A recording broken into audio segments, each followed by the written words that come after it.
राधे राधे भक्तों, मेरे व्रत एवं त्योहार चैनल पर आपका स्वागत है।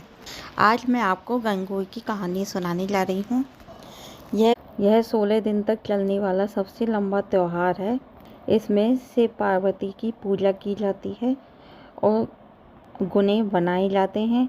इसमें 16 हिंगुर, 16 बिंदी, 16 मेहंदी और 16 काजल की बिंदियाँ लगाई जाती हैं। या 5 तरह की या 7 तरीके की या 4 तरीके की आप 16 बिंदियाँ लगा सकते हैं। एक बार क्या होता है, शिव और पार्वती जी घूमने निकल जाते हैं।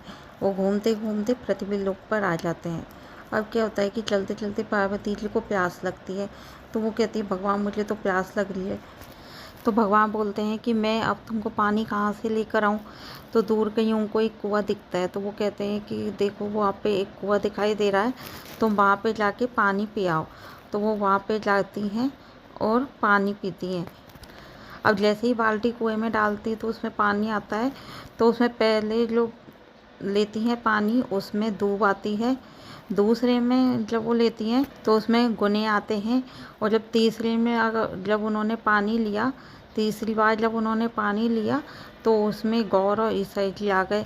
तो वो सोचती हैं कि ये क्या रहस्य है कि मैंने जब जब इसमें बाल्टी डाली है तब तब इसमें कभी गुने आए हैं, कभी दूब आई है और कभी गौर ईसर आए हैं, ये क्या है। तो उन्होंने शिव जी से पूछा कि महाराज कि ये क्या रहस्य है। तब उन्होंने बताया कि ये सुहागनों का त्यौहार है, इसे 16 दिन तक किया जाता है और इसे गंगोर भी कहते हैं। इसमें सुहागनें अपनी पियर जाकर इस व्रत को करती हैं। तो वो कहती हैं कि मैं भी ये व्रत करूँगी। तो भगवान कहते हैं कि तुम ये कैसे कर सकती हो, ना तो तुम्हारा यहाँ पे कोई पियर है और ना ही तुम्हारा ससुराल है, तो तुम ये कैसे व्रत करोगी। तो वो हट पकड़ लेती हैं कि नहीं महाराज मुझे तो ये व्रत करना है, आप कुछ भी करिए लेकिन मुझे ये व्रत करना है।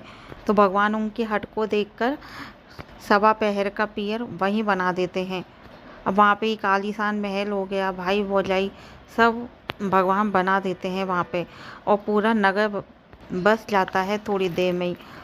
पार्वती जी बड़ी धूमधाम से गणगौर का व्रत करती हैं और गणगौर को पूजती हैं, गुने वगैरह धूप लेकर, और गणगौर का पूजन बड़ी धूमधाम से करती हैं।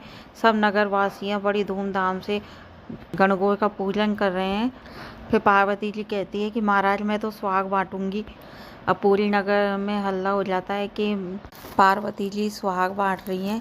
तो जो उच्च कुल की स्त्रियाँ होती हैं वो तैयार होने में ही लग गई और नीच कुल की स्त्रियाँ दौड़ दौड़ कर सुहाग ले आई।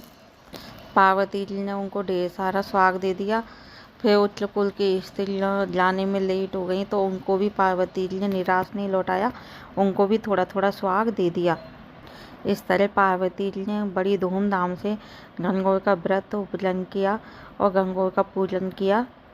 इतने में सवा पहर पूरे हो गए और शिव और पार्वती जी अपने धाम को वापस लौट गए।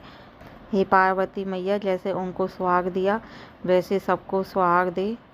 जय हो शिव पार्वती मैया की।